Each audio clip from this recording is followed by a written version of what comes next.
You're listening to the Born to Kick Arse podcast with Matt Tomasi and can be found at borntokickarse.com/episode 12.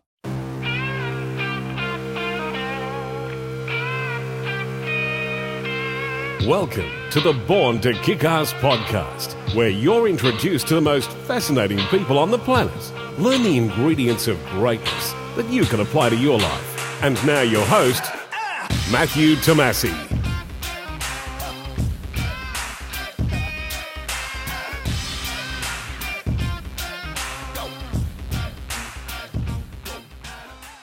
Today's podcast is brought to you by audible.com. Get a free audiobook of your choice and a 30-day free trial by visiting borntokickarse.com/audible. There's over 180,000 titles to choose from for your iPhone, Android, Kindle, or MP3 player. To download your free audiobook today, go to borntokickarse.com/audible. Again, that's borntokickarse.com/audible for your free audiobook.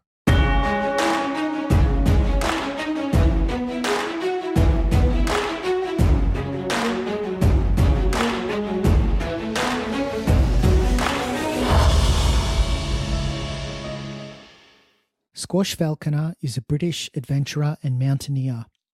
Squash has done some truly incredible things in her life, including summiting some of the world's highest peaks, including Mount Kilimanjaro, Aconcagua, and Cho Oyu, the world's sixth highest peak, which stands at 8,201 metres. Squash is also a base jumper, multiple-time European elliptigo champion. She has ridden from Land's End to John O'Groats, which is the full length of Great Britain. She's also ridden a motorbike 3,000 miles around South America, filming an adventure documentary. In this interview, Squash shares a couple of stories, including riding a motorbike from England to the foot of Mt Blanc, climbing to the summit, then paragliding off the top. Squash also goes into detail around her successful summit of the tallest mountain on Earth, Mount Everest. Enjoy the interview. Hey, Squash Falconer, it's Matt here, and welcome to the Born to Kick Arse podcast. Hi, Matt. It's lovely to talk to you. First of all, your name, you've got an incredible name that when I was doing some research, your name really jumped out at me.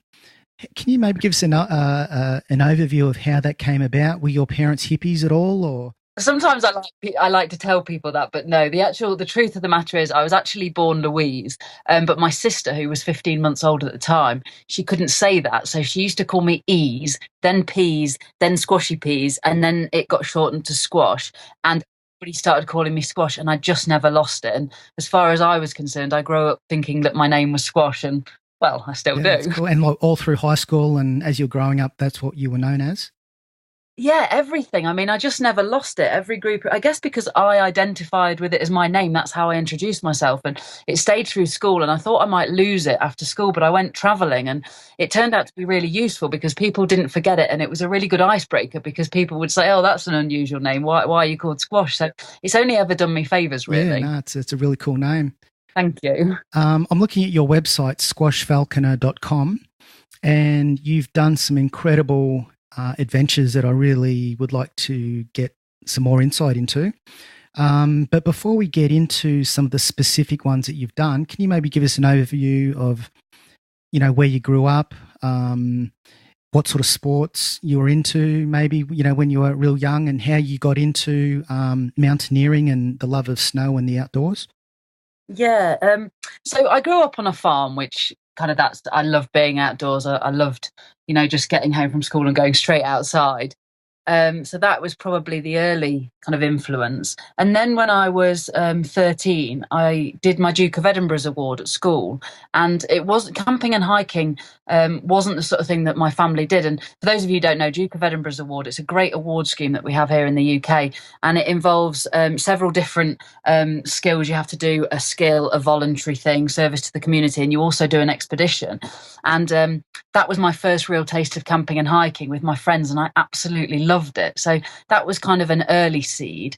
And then I went through senior school because I'd grown up on a farm thinking that I wanted to be a vet.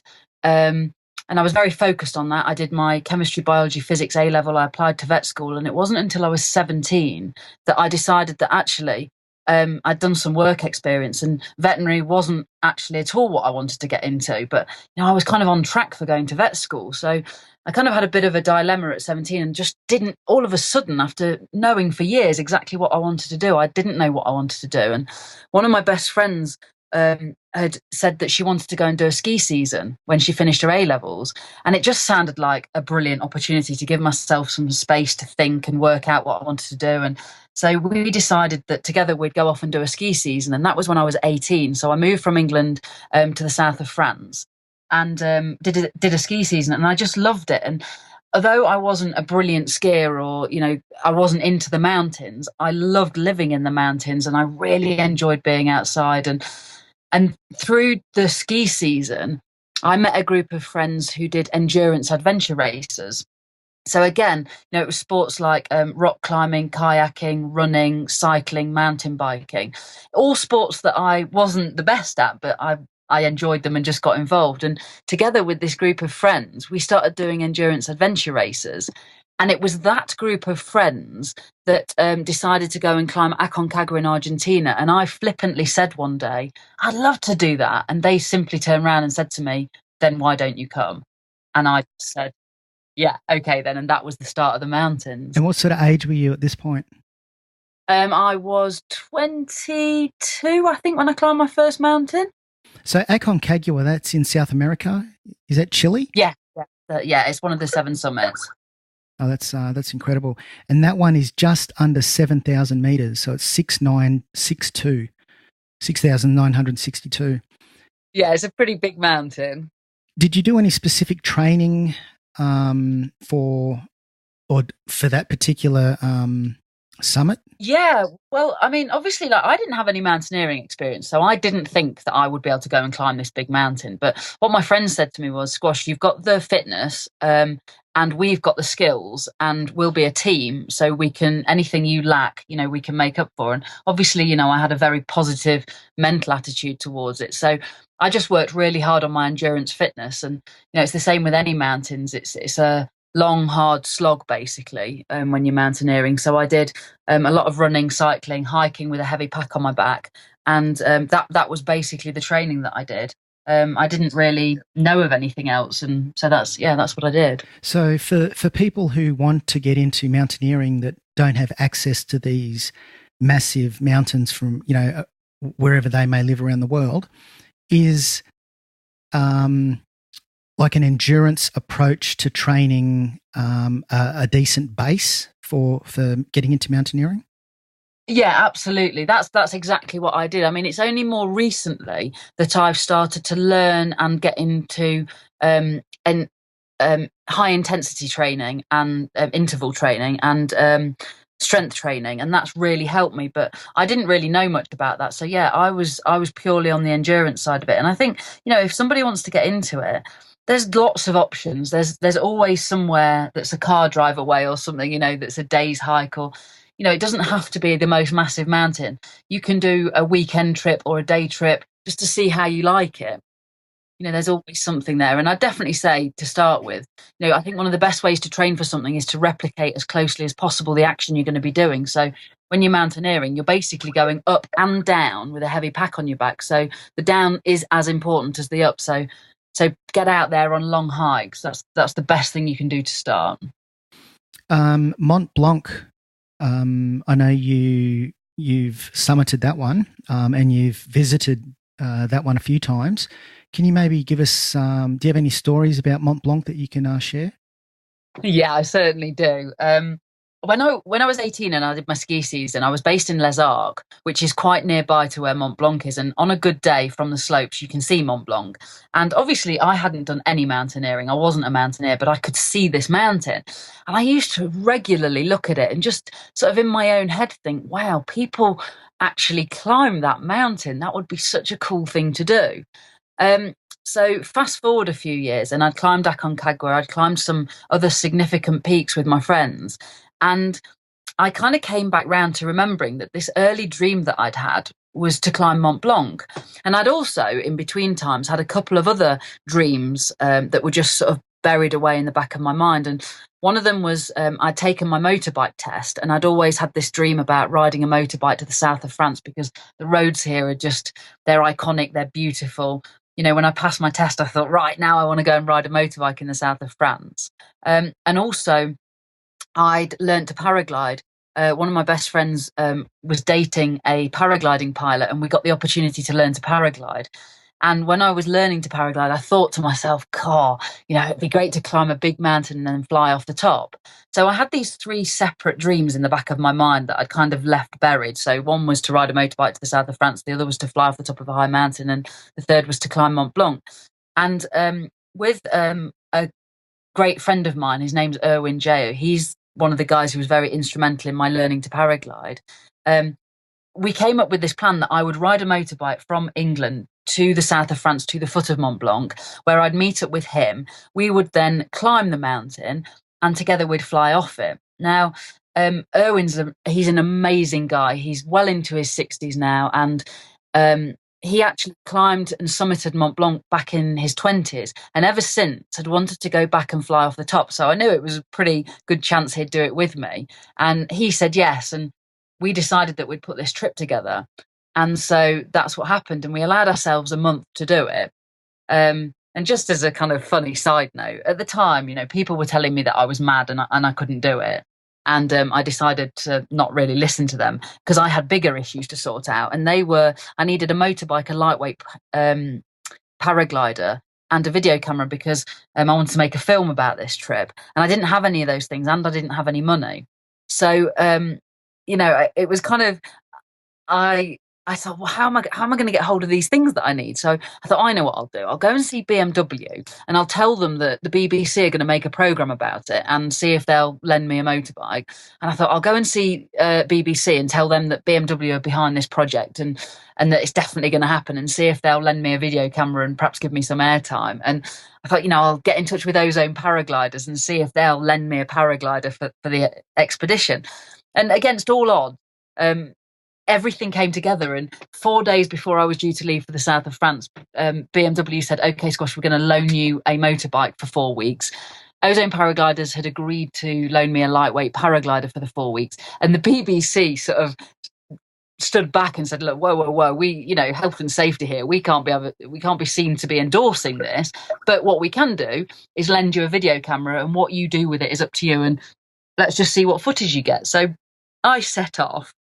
And part of me, you know, I knew that on mountains, there's a 30% chance that you'll actually summit because of weather and altitude. And also the chance of reaching the top and then getting the weather to fly off. I mean, it's tiny. So I knew the odds were massively against me, but, you know, I was just going for it. Everything was going well, and I was trying, and I was so excited to be going on this adventure. So I set off, I met up with Erwin, and it was actually on the third attempt that we summited the mountain, and the wind was too strong. So part of me was relieved, because I thought, I was quite frightened about the prospect of taking off from the summit of Mont Blanc. It's quite a committed takeoff. You know, you lift your paraglider up and you run, and if things go wrong, you run straight off the side of the mountain. There was no sort of exit strategy. It was get this takeoff right or you're going to die. So part of me was relieved. It was too windy. We weren't going to fly off. And as we sort of were on the summit, the wind started dropping, and Erwin looked at me and he said, I think we might get our chance. And there was like this part of me inside just like, oh no, I don't want to do it. But of course there was this other part that was desperate to do it. Anyway, we set our wings up, and we successfully took off, and 22 minutes later landed back down in Saint-Gervais, which was our start point on the French side. And it was just landing on the ground, even though I did a spectacular face plant. There was nothing gracious about it. It was just the most amazing feeling. I couldn't believe we'd done it. It was incredible. That's unbelievable. Yeah, and then I guess like the icing on the cake, you know, I didn't know at the time, but somebody said to me afterwards, Squash, you're the first British woman to have done it. And then the BBC wanted to buy the footage, and BMW were delighted, Ozone Paragliders were pleased. And so that was really, you know, that was the best thing. I didn't know that, but I found that out afterwards. So it just was brilliant, the whole thing. And what did you feel when you like I'm guessing when you're about to take off, like you're sort of running with the paraglider behind you, do you need to have the actual parachute part of it open? Yeah, it's all laid out behind you, and there's two types of launch. You can do a forward launch where you run straight off, or a reverse launch, which is where you pick it up into the wind, then you turn around and run. Because there was a little bit of wind, I picked the glider up, checked it was flying nicely above my head, turned and ran. It's interesting, people often sort of, when they see it and when they talk to me about it, people sort of assume that I'm not scared and that, in fact, I'm just mental. And I try and say to people, no, I'm not mental. In fact, it's quite the opposite. I think very carefully about what I'm doing. I'm assessing the conditions. And as for fear, I'm massively scared.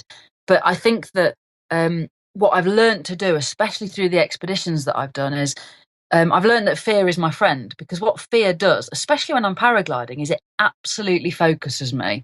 And that focus is fantastic because I'm focusing on exactly what I need to do in order to do the right takeoff. So I'm scared, the adrenaline kicks in, my heart's racing, and my mind is so focused. I'm thinking, is my wing set up correctly? Have I got all my straps done up? Which direction am I going in? What's the wind doing? All these things are going through my mind. And it's like there's no time for distractions, like what if it doesn't work, what if this goes wrong. I'm so in the moment. And so I always say to people, fear won't kill you, complacency will kill you, but fear is actually your friend. It's a really good thing. Yeah, when you said you're in the moment, is that a feeling that you chase with these adventures, getting to that that really focused moment where nothing else matters and you're literally in the moment and time seems to fade away? Yeah, I guess so. I mean, it isn't until I'm doing interviews like this that I actually reflect on perhaps my behavior or what I do and think about it. But yeah, I mean, it's an incredible feeling being in the moment. It probably is addictive. It's a natural high, and it's so incredible. So I think probably, yes, that's why I carry on doing the things I do, and that's why I continue to look and seek out these adventures. It's just you're almost not aware of it. If I was to talk to you, I know that you're a runner. So when you're absolutely in that moment and I ask you what you're thinking about, I suspect your answer will be not analysing what you're thinking and feeling. The answer is you're in it, feeling it, doing it, you're consumed by it. And those moments are just, well, they're out of this world. That's why we do the things I do, I think. And I can try and describe that feeling to people, but I think there's nothing like doing it. And I think that people can get it in different ways. It might be a book that you read, poetry. You might be a writer, a painter, sports. But what I'd say is, for anybody to feel that intensely about something is really powerful and really valuable. Yeah, there's a number of different names for it. The runner's high, or the flow state, or being in the zone. It's sort of all describing the different terms for that feeling or that state of being. But with the paraglider, do you have a backup parachute, or is it just the one? Yes, a lot of people do fly with a reserve, but because I fly when I'm mountaineering, the idea is to go as lightweight as possible. So I use Ozone's ultralight wing and a very ultralight harness, and I actually choose not to fly with a reserve because it's too heavy. And I think, again, that's a very carefully thought out process. When I'm flying from the top of a mountain, the flight, although from a high height, it's essentially a top to bottom, which is a very simple flight. You take off, you fly around and lose height, and then you land. In actual fact, I think that the danger of flying, or more danger, is when you're doing active flying and you take off and you're trying to find thermals and stay high and cover distance, and then you're landing, and you can be up in the air for guys will fly for anything from half an hour to 8 hours, and then in that circumstance I would use a backup safety chute. But no, when I did Mont Blanc and when I'm climbing, I choose to go as lightweight as possible. When you're floating down from these massive mountains, and what are the air currents like? Can they be pretty violent or turbulent at all? Or It's an unknown flying site because it isn't where everybody goes every day. So you can't really use local pilot knowledge to find out about it.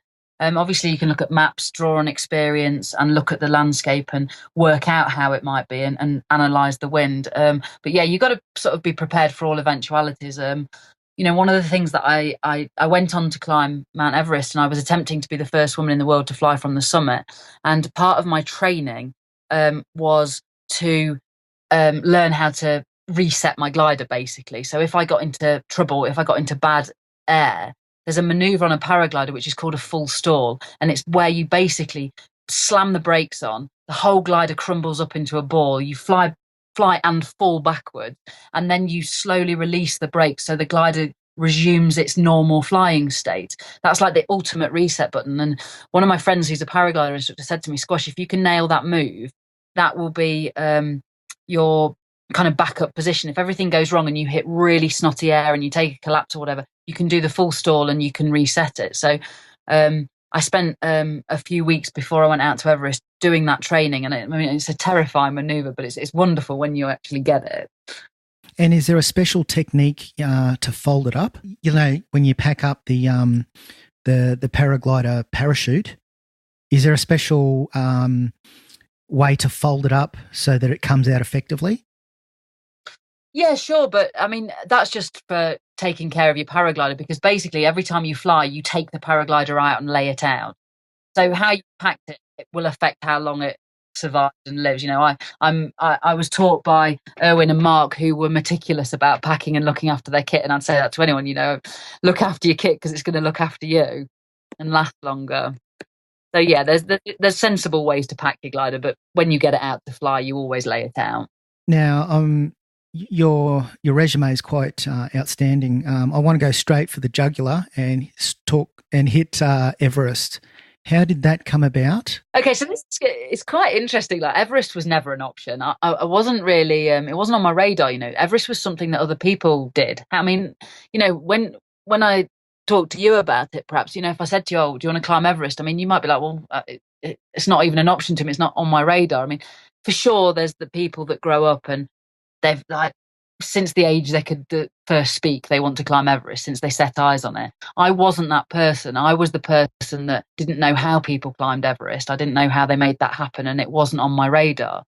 But when I started climbing mountains and enjoying it, one of the ways that I was funding it was I started working with the company that I was climbing with. It was Summit Climb. And what that meant was it didn't mean that I got paid for the trips I did. In some cases I did, but basically I would either get a discount on the trip or I'd go for free. So I was doing more and more climbing, and I got the opportunity to climb an 8,000 meter peak, Chaoyu in China. And when I did that peak, it was a huge expedition. I learned so much. And when I was walking out of it, one of the guys on my team looked at me and said, "Squash, you're strong enough to climb Everest." And I sort of smiled and said, "Thank you." And inside I was thinking, yeah, there's no way I want to do that. But it really planted a seed. And for the first time, I found myself thinking, this was in 2008, I found myself thinking, well, maybe if I'm strong enough to climb Mount Everest, and now I've started climbing mountains and I'm working with different sponsors, all of a sudden I started to see a way as to how to do it. And I started to want to do it. But I did put those thoughts all to the back of my mind. I didn't say anything about it. And then one day I was doing an interview on the radio, having a really nice chat. I was really kind of into the flow of everything. And the presenter said, "Squash, what's next?" And I didn't really engage my brain at all. I just sort of heard myself saying, "Oh, yeah, I'd like to climb Mount Everest and fly off the top of that." And I was like, afterwards, I was like, what have I just said? I'd said it out loud, and it's a really powerful thing when you say something out loud, because I'd vocalized this secret dream I'd had. And that was absolutely the start point of me making it happen. And I spent the next sort of year or year and a half working towards that plan and getting fit, getting sponsorship together, training, all that kind of thing. And ultimately, in the end, Everest is an expensive mountain to climb because of the license fees on the mountain, because of the length of the trip, those kind of things. Ultimately, I ended up taking a loan out to finish paying for it. And I just decided to view that as almost like I hadn't gone to university. And I thought, well, this is almost like my student degree. I'm going to learn so much from doing this. I want to do it. I was turning 30 actually when I was on the climb, and I just thought, this is my moment, this is my opportunity. And, I'll work hard afterwards, either in mountaineering and this kind of field to try and make it pay, or I'll have to get another job to make it pay. So it all felt really good. And it just, I think like anything, when you set your mind to something and you want something and you go for it, there's always a way. And I found a way, and that's how Everest happened. Just with the license, the license fee, and is there a permit that you need to get? How much is that? Yeah, I mean, everybody has to have a climbing permit. So when you go with a climbing company, that company has a permit for so many people. In 2011, it was roughly $10,000 a person, I think. I think it's likely to have gone up now. It's expensive. But, it's one of the ways that Nepal and China, especially Nepal, make their money out of the climbing industry, and kind of the way it is. And some of that money goes towards the Sherpas and the icefall doctors, the amazing team of Sherpas that spend time in the Khumbu icefall carrying aluminium ladders and setting them across the crevasses so that we can have a smooth passage through the icefall. There's an incredible team of people up there, and I fully support that. And was it as tough as you thought, or was it tougher? It was tougher. It was so tough. Like there was obviously climbing previous mountains that were high but not as high was wonderful experience. It was great. I knew how to handle myself on a mountain. I knew how to look after myself, but nothing can prepare you for those last few meters. It's the highest mountain in the world. The air is thin up there. You can't breathe or function properly. It's so hard to do, because some people will sort of say, well, Everest isn't a proper climb, it's a walk. And to those people, I'd say, well, maybe go and do that and then come back and tell me it's just a walk. Altitude is very difficult to cope with, and everything slows down. It's hard. The conditions are so extreme up there. It was like -50 with the wind when I was up there. Couldn't see anything. Yeah, the wind was howling. It was crazy conditions. I'd got water bottles on the inside of my down jacket that were frozen solid. Just existing up there is a challenge in itself, let alone hiking higher and higher. And, to give you some example of what's going on with your body, I got to base camp. It takes 2 weeks to trek into base camp. Base camp's high. It's higher than Mont Blanc, which is Europe's highest mountain. So you're already, pretty exhausted moving around at base camp. And I was sorting my kit out one day and I cut the palm of my hand. And that cut did not heal until after I'd come down off the mountain 2 months later. And I think what that showed, I used to look at it and think, wow, this is the outside of my body. I wonder what's going on the inside. There's a compromise between acclimatizing and the condition of your body.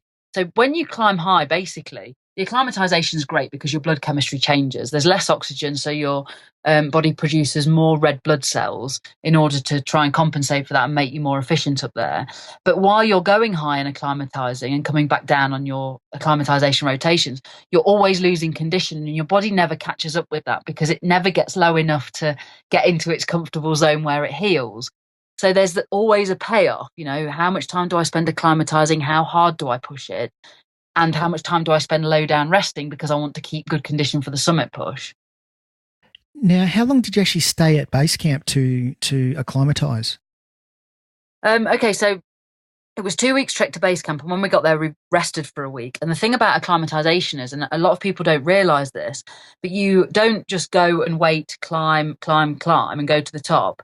You get to base camp where you rest, then you climb up to camp 1, you spend a night or two, and then you come back down to base camp and you rest again. After the rest, you climb up to camp 1, spend a night or two, you climb up to camp 2, spend a night or two, then you come back down and you have a longer rest. And this process goes on and on and on, depending on how high the mountain is. We did 3 or 4 times going up and down, up as high as camp 3 on Everest, before coming back down and having an extended rest of a week before we went for our summit push. And then the actual summit push itself nearly took a week because it was almost one night at each camp. And then when we went for the summit, we left base camp at 2:00 in the morning. We reached camp 1. We didn't stay there. We carried on to camp 2. We spent 2 nights at camp 2. We left camp 2 in the early hours of the morning, reached camp 3. Camp 3 was over 7,000 meters. So that's when we started using oxygen. we didn't sleep very well because it was so high. So we got up that morning at sort of 3 o'clock, having not really slept. And that's when we travelled to Camp 4, which is the South Col at 8,000 metres. We arrived there in the afternoon, exhausted from our push up from base camp, not sleeping, all that kind of thing. We didn't rest. We worked hard collecting ice and snow to melt for water, because you have to drink as much as possible, up to 7 litres a day up there. We were trying to eat. And then that night at 8 o'clock, that's when we left for the summit. There's no sleeping going on. We left for the summit because the idea is to summit first thing the next morning so that you have the remainder of the next day to get back down. Summiting's getting, it's halfway there. You've got to get back down. So to get back down in the daytime is the best plan. So a lot of mountaineers will push for the summit the night before or in the early hours so that they've got the whole next day to get back again. I've got heaps of questions. Just with the nutrition, how do you eat and how do you drink? Because the fluids will freeze. How do you, if you're doing a push how long do the pushes go for? The summit push was 30 hours, so a long time. The whole eating and drinking thing is difficult. And I learned early on in mountains, the second you get high, typically you lose your appetite and you don't want to drink anything. On mountains, it's advisable that you drink between 5 to 7 litres a day, which is huge. So that's a real big thing. So one of the things that I learned early on was, even though I didn't want to eat and drink, that was going to get me through. And it was really important that I did it. So it became like one of my main jobs. I'd wake up in the morning, I'd drink a litre of water before breakfast. I wasn't hungry for breakfast, but I made myself eat breakfast. When you're at base camp and there's sort of a kitchen tent set up, the food's amazing. Like the Sherpas are just incredible. Food is brought into base camp on yaks. The guys are talented chefs and they make delicious meals. So we'd have scrambled eggs, porridge, toast. For lunch, typically a soup, like a garlic soup, because it's really good for your blood. Some rice, some dals. They use spices and flavours so well. And as we climbed higher, we'd take camp food. So it would be hugely calorific. The typical stuff that you buy in shops. A meal that's got all the ingredients in and loaded with calories, and noodles and things like that, and snack bars, chocolate, anything. But really, the whole eating and drinking thing, it is so important. People's expeditions will fail on the fact that they haven't eaten and drank enough. And because of my previous experience, I was very disciplined about it. And that the higher you get, that becomes the main priority, and that is what you focus on. And together as a team, with my teammate and with the incredible Sherpas that I was climbing with, we were all working hard to collect the snow and ice, because you have to melt a huge amount to get the water. And then we all shared our food, and we were making sure that we were all eating and drinking. So a great deal of time and energy spent on that. Is there a place called the Khumbu Ice Falls? Is that sort of near base camp? Yeah, the Khumbu Icefall sits just above base camp and below Camp 1. And it's basically a moving glacier. So it's this incredible mass of rock and ice, like ice chunks the size of multi-story buildings. And that is ever so slowly moving. And because of the moving and because of the daytime and nighttime, so the heating up with the sun and the cooling down at night, this icefall is in constant movement, expanding and contracting. And what that means is that constantly there's avalanches going off, crevasses opening up, and it's an incredibly dangerous place to be. And that's the one part of Everest that a lot of people are the most fearful of, because that's a risk that's out of our control. Because obviously we can't stop the Khumbu Icefall moving and we have to pass through it. So the general rule is to pass through at night before the sun hits it in the morning, because that's when it's at its most stable. So we'd typically set off from base camp we'd get up at midnight, be ready to leave base camp at 2 a.m, and be through the Khumbu Icefall and having reached Camp 1 by 8 o'clock in the morning. And can you actually hear sort of the glacier moving and sort of the ice cracking at all? Can you hear? Is that like an audible thing that you can hear? Yeah, so that's something that I hadn't prepared myself for. When I arrived at base camp, the magnitude of what I was attempting to do was sort of hitting me. And I remember vividly lying in my tent and hearing what sounded like bombs and explosions going off all around me, and ice fall.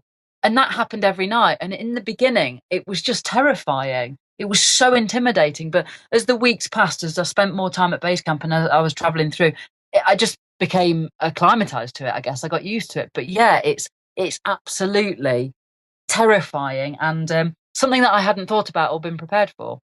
Now, did you see any dead bodies at all? Are there many? Did you see any? Or okay, so I was, after what everybody had said to me, I was sort of prepared to see. I was thinking, there's just going to be dead bodies scattered everywhere, and it was the same with litter. Like, people sort of said, "Oh, it's a mess up there. There's dead bodies, there's litter, everything else." And both of those things I didn't really see. You know, the whole litter thing. Yes, there is litter up there, but there's been a huge push to clean that all up, and it's been effective. And also the snow falling down, that makes everything look clean. But the bodies, no, I didn't see. I didn't see one single body. I knew that I passed them. There's certain areas where, for example, where Green Boots is, and I knew I'd gone past, but there was so much snow I hadn't seen it, and I sort of didn't look for it either. I didn't really want to see them. Was there a particular moment on either the climb or the descent that really stood out for you, where you really started to have doubts, around whether you were going to make it either to the summit or make it out alive? Yeah, I mean, there's a couple of moments that really sort of stay with me. When I first arrived at Everest, in base camp, and started doing the acclimatization up to Camp 1 and Camp 2, it was so tough. I was constantly battling this mental thing. I can't do this. I'm not strong enough. And then on the other side, yes, you can do it. You are strong enough. You know mountains. You know yourself. There's this constant battle going on. And I think that's a really important part to recognize in any of these sort of sports or adventures that we do. It's the mental side as much as the physical. So I was sort of intimidated by what I was doing. But when I went for the summit push, we left Camp 4, and I couldn't even believe I'd reached Camp 4. It was the hardest thing I'd ever done, reaching Camp 4, and I couldn't imagine that I was going to take one more step higher up. And we set off for the summit, and actually the weather conditions were quite good. That's why we'd gone for the summit window we went for. But the weather front that was coming in came in early. And as we were climbing through the night, sort of 2, 3, 4 in the morning, instead of the sun coming up and getting a view, the clouds had engulfed us. The wind had picked up. It was freezing cold, and the weather was bad. And I thought, wow, this is really tough. I'm not sure I can carry on in this. And when you're climbing, there's two things. There's constantly asking yourself, can I get back down from here? Can I get back down from here? And observing the turnaround time. And that's a time that you set that you'll absolutely turn around at. So I was going up, the weather was deteriorating. I was on the edge of where I thought it was possible to be mentally, physically, emotionally. And I kept saying to myself, Squash, can you get down from here? Can you get down from here? And I was climbing very closely with Jangbu. He's my Sherpa, and he's a guy that I've been fortunate enough to do a lot of climbs with. And, we've become good friends over the years, and we know each other well. And we were climbing together. And I shouted to him at one point. There was a lot of people turning back. All the way when the weather was deteriorating, a lot of people were turning back, and I was saying to myself, people are turning back, should you be turning back? Should you be turning back? And a lot of people say to me, Squash, why didn't you turn back when everyone else was turning back? And the answer to that is, I knew this was my one shot at the summit. I realized that when the weather deteriorated, there was no way I was going to be able to fly from the summit, which was my original intention, but just to get to the summit would obviously be enough. So I was going to give it everything I'd got. And I knew that if I turned back like everyone else, there was no way that I'd get a second shot at it, because I was so spent from that summit push. So I thought, right, I'm going to go to the edge here. And I reached a point and I shouted to Jangbu, who was just a few meters away from me. I was like, I don't think I can get back down. I need to turn back. I need to turn back. And he smiled at me and he shouted, Squash, we're at the summit. We're 30 meters away. We're here. But I just couldn't see it because the weather was so bad and the clouds had rolled in. So at that point, I remember thinking, right, well, if I've pushed it and overcooked it, then I'm going to get to the top and overcook it. I was minutes away. So I reached the summit, and I was very aware, acutely aware that I needed to get back down. And there was the getting down from the summit was incredibly tough. We met a guy in trouble. He'd stopped moving. He had hypothermia. I didn't really know if he was still alive. If he was going to make it, and there was nothing I could do. And there were Sherpas there with him, and they were telling me to go back down. They were saying, there's nothing you can do. You're only going to become part of the problem if you stay here and, you don't get moving yourself. So I'd gone through all this emotional stuff. And I remember thinking, I'm not sure I can make it back down. And although I'd got people around me, sort of in front and behind me, it only takes a few minutes to separate quite a lot. And so I was quite on my own. And I was sort of stumbling down, and I was just thinking about my family and my friends and the people that I loved back home. And I was absolutely feeling their love for me. And I had all my reasons to get back. Like, that was it. That was why I was getting back. That was what I was going home to. That was like, I'd gone beyond physical, beyond mental. I was now in this emotional state. And I could hear my mum's voice telling me I was strong. And there was this moment where the clouds kind of separated and I could see the tents at Camp 4. And I was stumbling and I was crying. And I just was like, I'm going to get back. It was like I didn't know I was going to get back. And in that moment, when I saw those tents, I was like, I'm going to do it. I'm going to get back. It's all going to be okay. I'm going to get back to everybody that I love so much, that means so much to me. And that was one of the most powerful moments in my life. And, even talking about it now, I can go back to it. And it, like, I know in that moment, I knew what meant the most to me in the world. It's not, we can all guess what we'd think and feel if we thought we were going to die. But when you actually go to that place and you know what you're thinking and feeling, that is so powerful. Yeah, it's incredible feeling the emotion coming from your voice, and that power. Like, when it's hard for me to put myself in that position because I've never experienced that. Coming down from the roof of the world, but just that power that you drew on. To take that next step, to continue moving forward. It's incredibly powerful.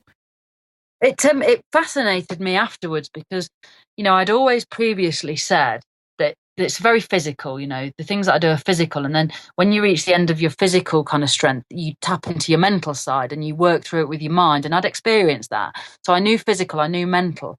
But there was, like I just mentioned, there was this whole new place, and it was emotion.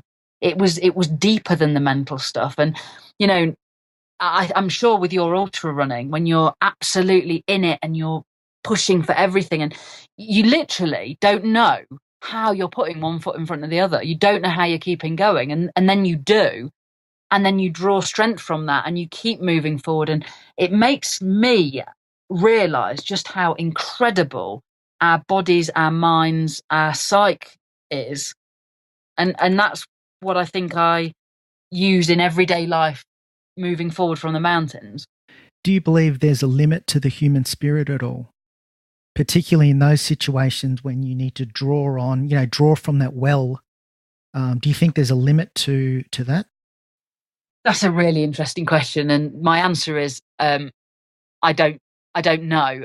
I've never found it. I've always been absolutely amazed. And, the human spirit is huge. And I read about incredible feats that people have accomplished or survived, or, and that makes me think that no, there probably isn't. It's incredible. I wanted to talk about when you got to the summit. How long were you at the very top of the world for? And what was the view like? I was there for 7 minutes. The view was horrendous.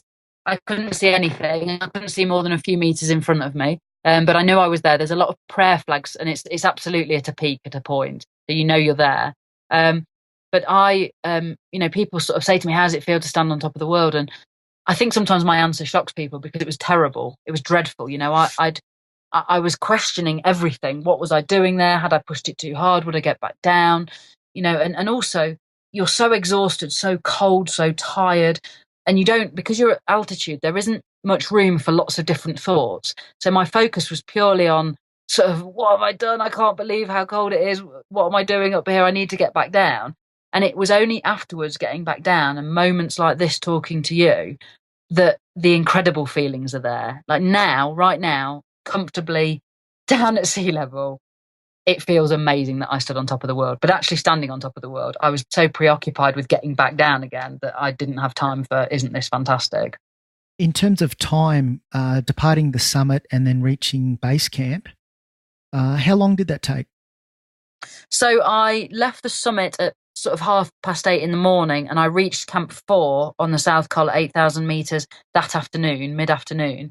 A lot of people don't stay at 8,000 metres. They carry on down to Camp 3.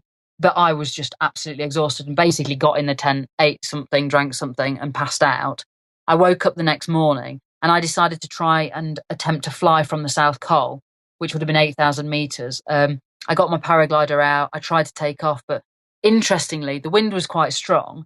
But under normal circumstances, I would have been able to control the glider and fly. But because of the altitude and because I was so exhausted, my reactions were slow. So when you're ground, it's called ground handling when you're picking a paraglider up and getting it flying before you take off. I realised that I was putting in inputs to my paraglider a second or two after they needed to go in. So this glider was thrashing around and flying everywhere, and my brain was like on a delay because there's no oxygen in the air and because I just summited Mount Everest the day before. So I quite quickly realised that I needed to put my glider away and head back down on foot. So I put the glider away and I went down to Camp 3, then went down to Camp 2, spent the night at Camp 2, and then went down to base camp. So it was a few days, took me to get down from the summit. And with the lack of air at that, lack of oxygen at that height, is there a comparable feeling for your everyday person on the street? Is it similar to being drunk or? Well, when I do my talks, I ask the audience to stand up and I ask them to close their eyes and imagine they're on a mountain, and ask them to imagine that they're carrying a heavy pack. And I also ask them to put their hand over their mouth and make it difficult to breathe the oxygen in. So anything you can do that restricts air and then do activity, that in a very kind of crude way simulates it, because what happens is your heart starts thundering and racing because it's having to work so much harder because there's less oxygen and it needs to get that oxygen around the body more quickly. So it's the most bizarre thing to wake up in your tent in the morning and your heart is racing like you've just sprinted 100 meters. So there are some little things you can do to kind of simulate it, but there's nothing quite like the real thing. You know, you want to know what altitude feels like, go to altitude. The other question I had was around sleep deprivation. How did you continue to keep pushing, keep going, and how bad was the sleep deprivation? So the sleep, it was quite bad. I mean, it's hard to sleep at altitude, but I would also say that although I'm not good at it, I'm probably good at it compared to a lot of people. I'm very good at eating and drinking, which keeps the sickness and headaches at bay. So that helps. I'm very disciplined about keeping my body warm and comfortable. So, for example, you've hiked all day, you reach camp. The last thing you want to do is have like a wet wipe bath and put clean, dry clothes on. But it's very important. So I kept myself really clean. I'd always put warm, dry socks on. So I kept my body at a good temperature. You know, I looked after myself in those ways, which meant that ultimately I was more comfortable. And when I was resting, I was resting. And I worked really hard. And it wasn't meditation, but I learned on Everest how to just be still and be calm and be by myself and rest. You know, it's quite a difficult thing when you're an active person that does a lot of stuff to just be still. But I made myself really just relax in the tent and actually do nothing. I was just there with my thoughts, relaxing and resting. So I actually think that the sleeping and the resting and relaxing was a skill that I learned and I worked hard at because I knew how important it was. And then when it got tough, you know, when I was high up and I wasn't sleeping, sleep deprivation is tough. But previous experience had taught me that I can still function with it. And I trusted myself enough to know when enough was enough. I know myself well enough to say, right, Squash, you got to stop. You got to pull the plug on this. And I know when I can keep going. And it's about breaking things down into the simplest form and prioritizing. You know, you wake up in the morning, right, what have I got to do? I've got to drink water. So the Nalgene bottles have been in my sleeping bag all night. I've got my clothes that I'm going to wear in my sleeping bag. So I'm drinking and I'm getting dressed. Okay, you've got dressed. Now you need to eat. Now you need to prepare your kit. Prepare your kit inside the tent so that you're not there with the tent door open getting cold. You know, there's all kinds of small energy saving things that you can do and systems and procedures that I've learned over the years that it sort of individually don't sound a lot, but when you put them together, they make all the difference. So that was really how I coped with it. Just with the physical and more so the mental fatigue, were there many moments when you were redlining and you were literally on the edge where you almost couldn't continue but knew that if you stopped, you might not continue, you might die? Yeah, there was, and that was on summit day. It was on the way up and on the way down, and I remember on the way up thinking, I haven't got another step. I haven't got another step, and I had this image in my head that there were doors in my head, and I was walking through the doors, and I was like, "Find it, Squash, find it. Go to that place, find it. It's in there." And then the step would come, and I would do it, and I know about pacing myself. I've done a lot of endurance, and I know that with the right pace, the human body is amazing and you can just keep going. And I was just saying, I was mentally reassuring myself and talking myself through, trying to be aware of pace. But I remember searching, I can see it now in my head. I was searching for doors to go and find that next step. And so that's what I was doing. Was there a spiritual energy at all coming from Mount Everest? Can you feel something, from the actual mountain itself? Because I know, a lot of the locals, the Nepalese and the Tibetans and people from that area revere that mountain as a living god.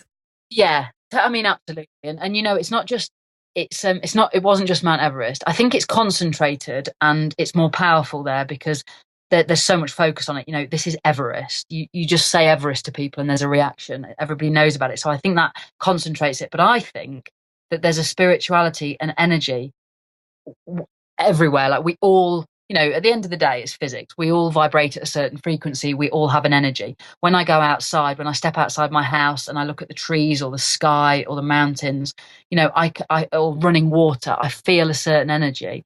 And when I go to these big mountains, like absolutely I'm blown away by it and I feel it. And one of the things that I had to cope with when I first saw Everest and when I was there at base camp is the energy's massive and it's very powerful. And I can't believe how tiny and insignificant I am in those places. And I sort of think a bit like when you're in the ocean surfing, you're like, what am I doing in this massive place that is so much stronger and bigger than me? And this thing kind of kicks in, and the Sherpas taught me a huge amount about this. They're an incredibly educated, intelligent, spiritual people, and they, Jangbu used to say to me, if you respect the mountain, you listen to the mountain, you do the right thing, it will look after you. So that comes down to, if the weather's looking bad or there's a storm coming in, turn round, respect the mountain, respect what it's kind of doing. Don't sort of fight it. Go with the natural flow of it, as cheesy as that may sound.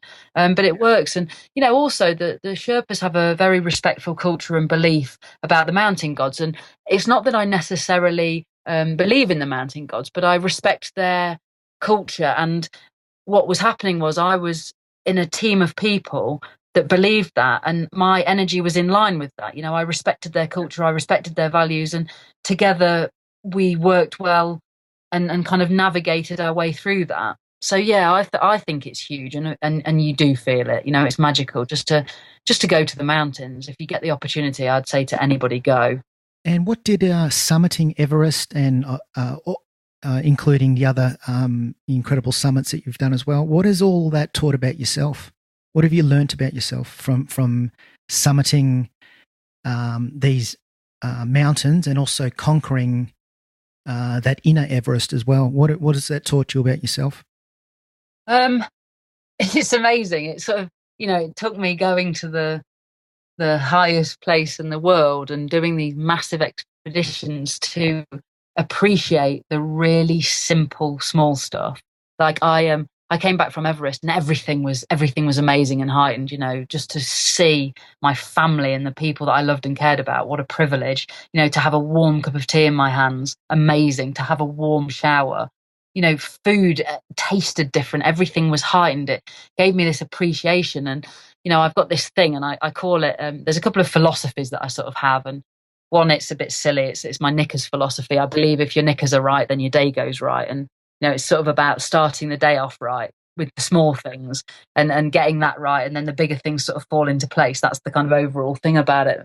But it kind of goes beyond that. And I now call it, cup of tea moments. If in the morning I wake up and I can go downstairs and make myself a nice cup of tea and, be close to my friends or family or people that I care about, well, that's amazing. What an amazing start. And, I learned that when I climbed Everest, actually the summit, standing on top of the world, was terrible. That wasn't great at all. What was amazing about Everest was the entire journey, all the small parts broken up into small pieces, and it just gave me an appreciation for the everyday little stuff, and I love that. I love that I feel that appreciation, and that I can just enjoy feeling, and it's not about always being happy, because actually to feel sad is wonderful because you're alive.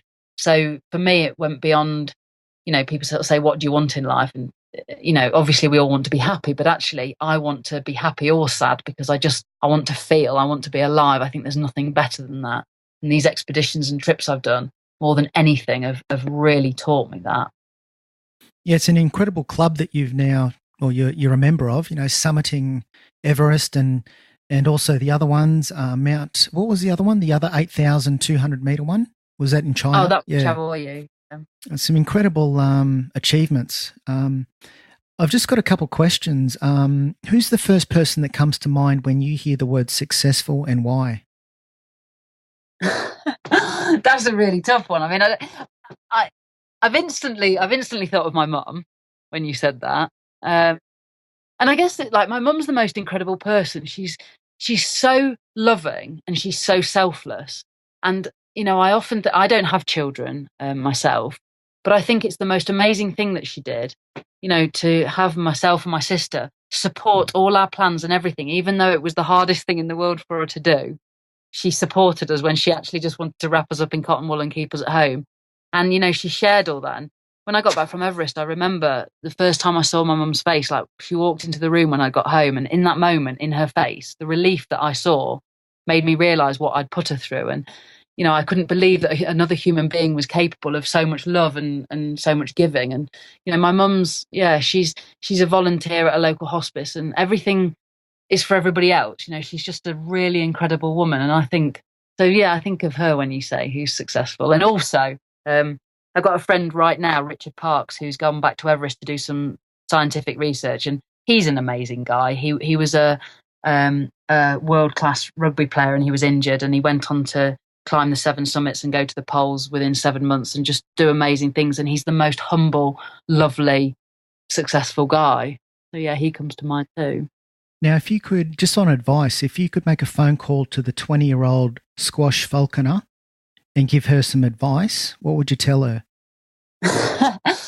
I'd probably say stop worrying about it. I think I spend a lot of time worrying about what I want to do or what I want to be, or, perhaps what other people think. And I just tell myself to relax and take it easy. And, there's bigger things at work, and what I believe that what's meant for you won't pass you by. And so I'd probably just say, don't worry, it's all going to be all right. As long as you're healthy and your family are healthy, then that's it. And what advice do you have for the listener that is contemplating summiting a mountain of some sort, whether it's a lower one that's not as high as Everest, or even contemplating Everest? What sort of advice would you give to someone that's has those sort of thoughts in their head, or even wanting to embark on any particular adventure?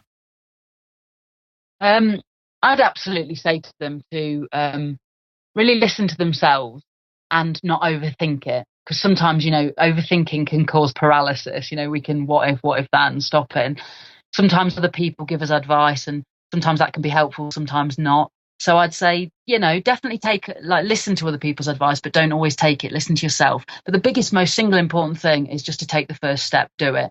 And the first step might be a verbal step. It might be saying it out loud.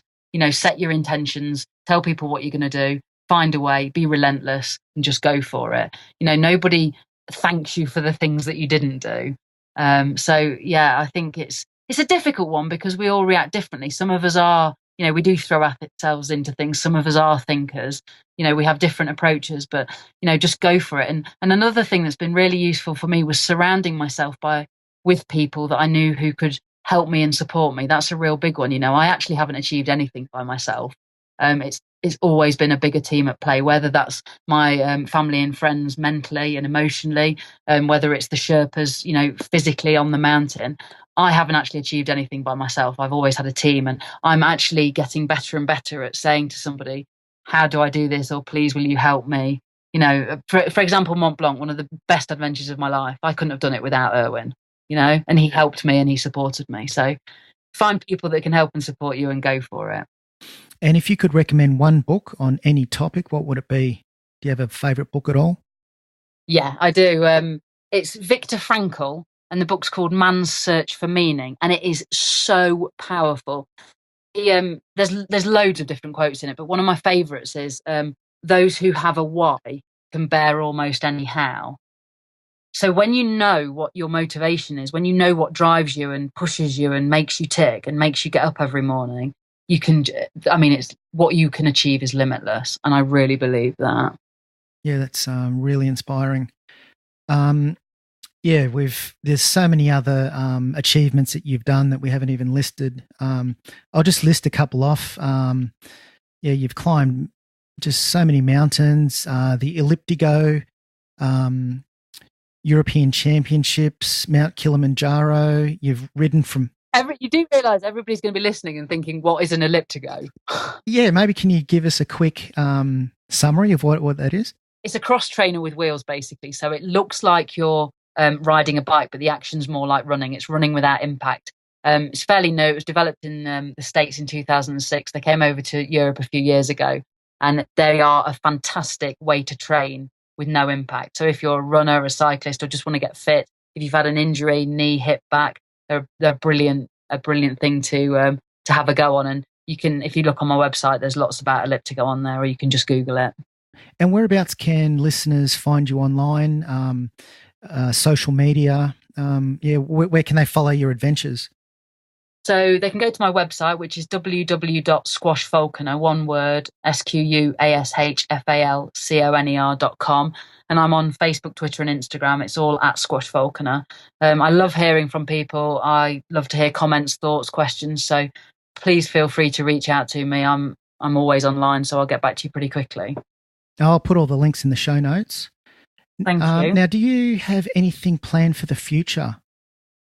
Are you sort of working on anything? You got any projects sort of on the go, or what are you what's your next thing? I've got two really exciting projects coming up this year. One is in June, I'm going to Svalbard to ski the midnight sun. So obviously it's right up there near the Arctic. So never gets dark, and we're going to be sleeping on a trawler boat and getting off every day and skinning up on our skis and then skiing down peaks. So I'm about to do that in June. And then the other thing is later on in the year, November time, I'm going to Nepal, and there's a couple of goals. I'm going to be climbing an unclimbed peak and also taking portable power products and generators out to a remote village that was affected by the earthquake. One of the companies that I work with, that I'm an ambassador for, Tex Energy, they produce infinite power. So they're not sort of batteries and chargers, they're the power behind that. So, for example, they have a hand crank, a wind turbine, and it's all very compact. It's for the outdoors, it's for the military. And I'm going to be going with those guys to take out some products that means that an entire village will be able to have electricity and power after it goes dark. They'll be able to charge their phones. And, you know, it doesn't necessarily sound a lot, but if you can imagine not having light after it goes dark, not being able to charge your, simple gadget, it's going to make a huge difference. So I'm really, really excited about that trip. Yeah, you're an incredible person. Super inspiring. And thanks for coming on to the Born to Kick Arse podcast. Yeah, thank you to you for getting in touch and interviewing me. I've really enjoyed chatting to you, Matthew. Yeah. Thanks again. And I'll definitely be following you online and seeing how all the future adventures unfold.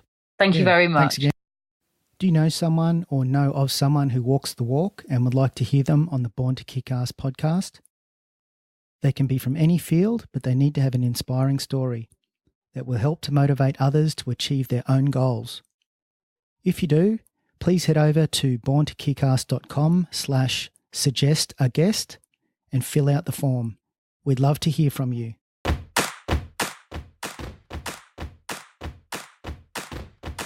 You've just been listening to the Born to Kick Arse podcast at borntokickass.com. If you liked what you heard and want more, please subscribe on iTunes. give a 5-star rating and a Kick Arse review.